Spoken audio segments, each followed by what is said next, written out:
Have you ever wondered why some men, strong, confident, even successful in every other part of life, suddenly lose that confidence the moment the lights go out? I've seen that look too many times. The hesitation, the quiet apology, the way their eyes drop afterward. It isn't weakness. It isn't aging. It's something deeper, a mix of biology pressure and silence that no one ever taught them how to navigate. For over a decade, I've sat across from men who whisper the same fears in different words. Why can't I last? Why can't I satisfy her? What's wrong with me? The truth is, nothing's wrong with them. What's broken is the information they've been fed, the myths about what women want and what makes real pleasure last. One patient once told me, almost in tears, she just turned away, and I didn't know what I did wrong. That moment stays with me, because every man in that situation is carrying the same hidden weight, the fear of not being enough. And that's exactly why I'm speaking to you now. Not to shame you, but to tell you there's another way. A smarter, calmer, more connected way that works with her body instead of against it. In the next few minutes, I'm going to share the 5 real techniques that have transformed my patients' confidence and their partner's satisfaction. Not tricks, not pills, but proven methods rooted in how human intimacy actually works. So before you give up or blame yourself, take a breath and stay with me, because what you're about to learn could change every intimate moment you have from this day forward. When it comes to intimacy, most men make the same mistake. They move too fast, too soon. I've seen it hundreds of times in my patients. The moment arousal hits, instinct takes over and they rush in like it's a race they have to win. But here's the truth. What feels urgent to you can feel overwhelming to her. Physiologically, the female body doesn't work like a switch you flip on and off. It's more like an orchestra that needs time to tune before the music starts. Research from the Kinsey Institute shows that it takes on average 15 to 20 minutes for a woman's body to reach full arousal, for blood flow to increase, for muscles to relax, for the body to say, I'm ready. When a man skips that stage, he's not just rushing the act, he's cutting off her ability to feel deep pleasure altogether. One of my patients, a man in his 40s, once said to me, "Doctor, I don't get it. She says she's not into it, but I thought that's what passion is, being intense, being fast."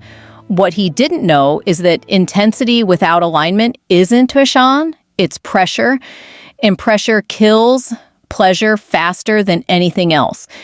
When I explained what was happening in her body, how her nervous system was still catching up, how lubrication is a physiological response to trust, not just touch something clicked for him. The next time he came back, he smiled and said, "We slowed down." And it was completely different. That single change transformed not only his performance, but their connection. Here's what's happening biologically. When you start slow, her pelvic blood vessels open gradually, allowing sensitivity to rise naturally. Her body synchronizes with yours, and emotionally, that slowness tells her subconscious, you're safe. Safety isn't the opposite of passion, it's the foundation of it. Think of it like preheating an oven before baking. You can throw the food in early, but it won't rise the way it should. The heat has to build evenly, same with desire. Slow doesn't mean boring. It means building anticipation layer by layer until her body and mind are completely aligned. So if you remember one thing from this part, let it be this: the slower you go at the beginning, the faster. Everything else ignites later. Because when she feels ready, every nerve in her body becomes 10 times more responsive. And that brings me to something most men never realize: why anticipation, not action, is the real spark of desire. When you slow down, something fascinating happens. Tension builds. And that tension is not a problem to solve. It's the secret ingredient that most men completely overlook. After learning to slow things down, one of my patients told me, "It's strange, doctor. The more I pulled back, the more she wanted me." He thought it was luck, but it wasn't. What he discovered by accident was the biological power of anticipation. Here's what the science says.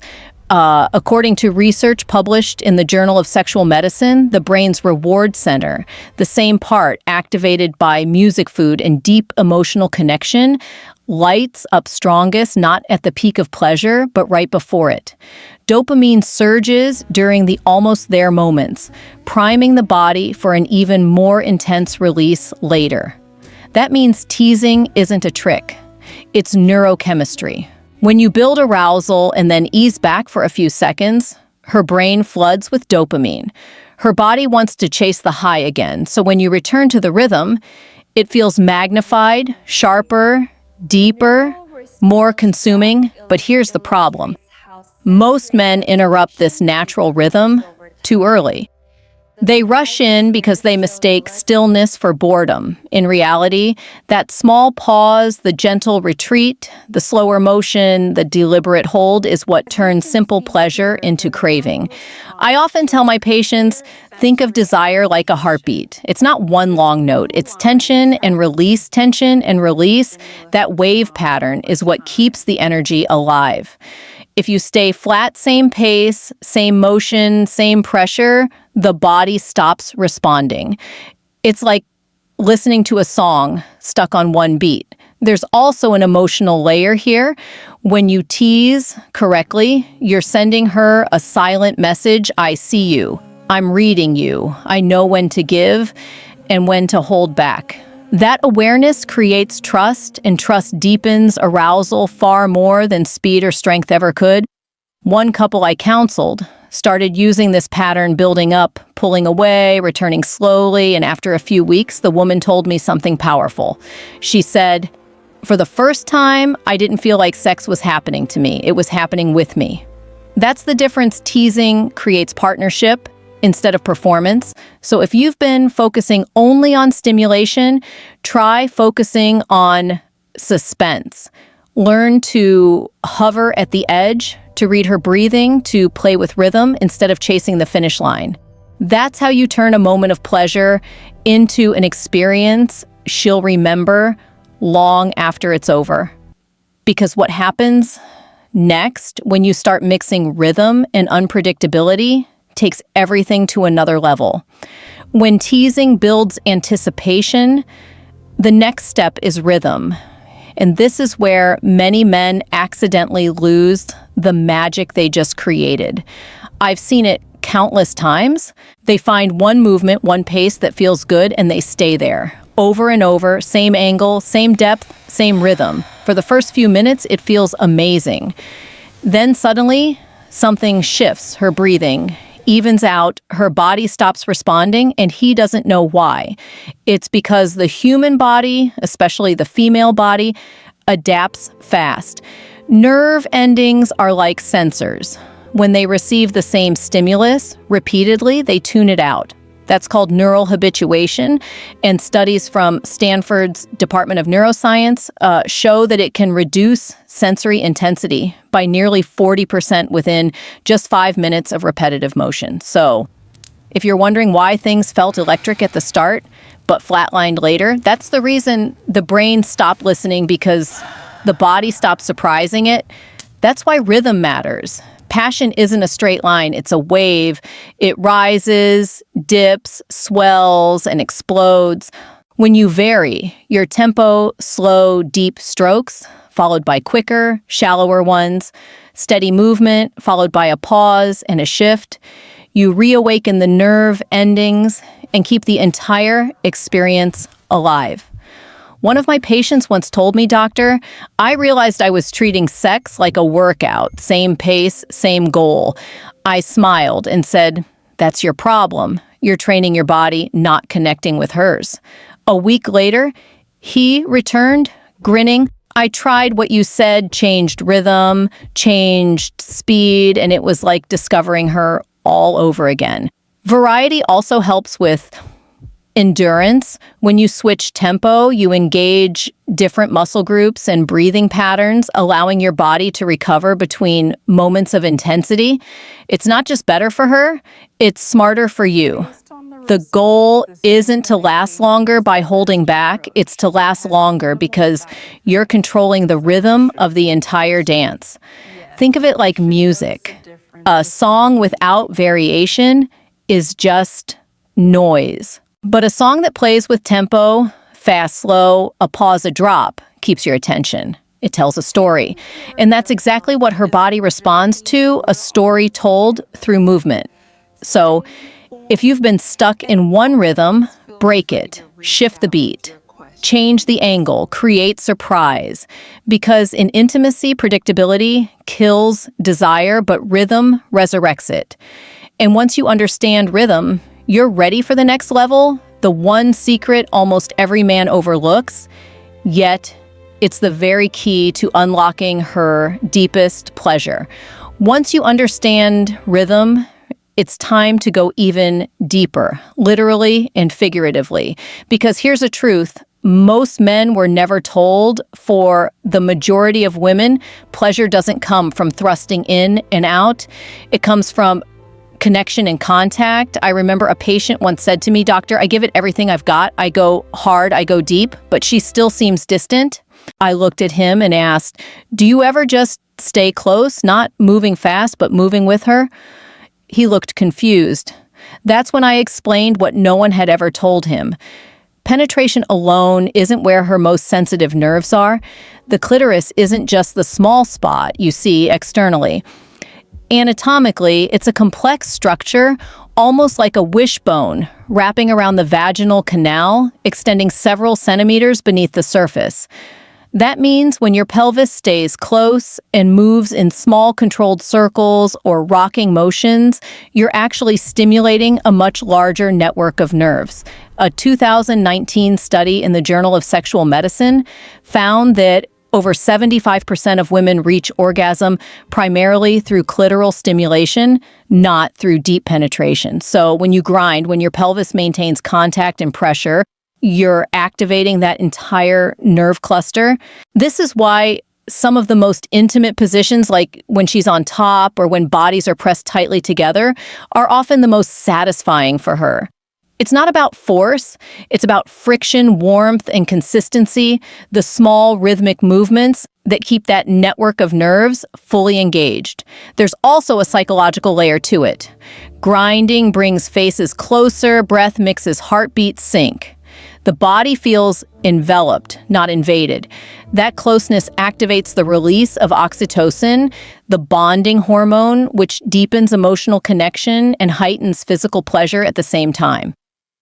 I once counseled a couple who had been struggling for years. They had passion, but something always felt off. When they replaced fast thrusting with slow, controlled grinding, everything changed. She described it perfectly. It felt like he was finally with me, not just moving on me. That's the secret. When your movement is about contact instead of conquest, she feels seen. Her body relaxes, her arousal amplifies, and suddenly both of you are in sync. So remember, this fast isn't impressive, connected is. Grinding isn't less masculine, it's more intelligent. It shows mastery, not just stamina. And once you learn to combine that closeness with awareness, once you start truly listening to her body, you unlock the final, most powerful step of all. When you've mastered rhythm and connection, there's one final piece, and it's the most important of all. Pay attention. Every great lover I've ever met, every man whose partner lights up when she talks about him, has this one skill in common: awareness. Not technique, not size, not stamina. Awareness. I've seen men chase every supplement, every trick, every secret move they can find online, yet still miss the simple truth right in front of them. Her body is constantly communicating, you just have to learn to listen. In every encounter, there are signals: her breathing, her sounds, the way her hips Respond the way her hands grip you or pull away. Those are messages. And when you notice them, something shifts. It stops being an act and becomes an experience. A patient of mine once told me, "Doctor, I never realized how loud silence can be." He said his wife stopped making any sound during intimacy, and he thought she was just quiet. But when we talked deeper, he realized she'd been disengaged for years, not because she didn't care, but because he'd stopped noticing her. That conversation changed everything. He began to focus less on what to do and more on how she responds. Within weeks, he told me their connection felt brand new, not because they learned new tricks, but because he finally paid attention. And there's science behind that too. A study from the Archives of Sexual Behavior found that couples who practice responsive awareness, meaning they actively read and adapt to each other's cues, report 70% higher satisfaction and deeper emotional bonding than those who focus solely on performance. Awareness transforms the act itself. When you sense she's tense, you slow down. When her breathing deepens, you match it. When she's close, you hold still because sometimes stillness is louder than motion. That's how intimacy becomes real communication, wordless yet perfectly understood. And here's something few people talk about: presence isn't just for her benefit. It changes you. 2. When a man stays fully present, cortisol, the stress hormone, drops and oxytocin rises. You literally feel calmer, more confident, more grounded. In that moment, pleasure stops being something you chase and becomes something you share. So, if there's one message I could give every man, it's this: stop trying to perform and start trying to perceive. Because when you truly pay attention, you'll never have to ask if she's satisfied. Her body will tell you. And what happens after that? That's where everything you've learned, patience, rhythm, connection, awareness, comes together into something far deeper than pleasure. It becomes trust. It becomes power. It becomes love. So let's bring everything together. You've just learned 5 real science-backed techniques that can completely reshape the way you experience intimacy, not as performance, but as connection. Start slow to build trust. Tease to spark anticipation. Vary your tempo to keep the energy alive. Grind to create true contact. And above all, pay attention, because awareness is what transforms moments into memories. These aren't tricks. They're the foundations of real confidence, the kind that doesn't fade when the lights go off. The kind that makes both of you feel safe, seen, and desired. I've spent years working with men of every age, and I've seen something incredible. The moment they stop chasing perfection and start focusing on presence, everything changes. Stress fades, control returns. Their partners open up emotionally, physically, completely. That's what I want for you too. Remember, sexual health is part of overall health. It's not just about function, it's about vitality, confidence, and peace of mind. If you take care of your body, your hormones, your circulation, your mindset, intimacy naturally follows. So here's my advice as a doctor and as someone who genuinely cares. Be curious about your health. Talk openly with your partner. Learn, adjust, and never stop improving, because real strength isn't about being flawless. It's about being aware, informed, and willing to grow. If today's video helped you see things differently, tap that like button. It tells me these topics matter to you. Subscribe and turn on the notification bell so you never miss new doctor-backed insights on men's health, performance, and vitality. And if something in this video spoke to you, a question, a realization, a challenge, drop a comment below and tell me what resonated most. I read every single one. Save this video and come back to it when you need a reminder that your body isn't your enemy. It's your ally waiting to be understood.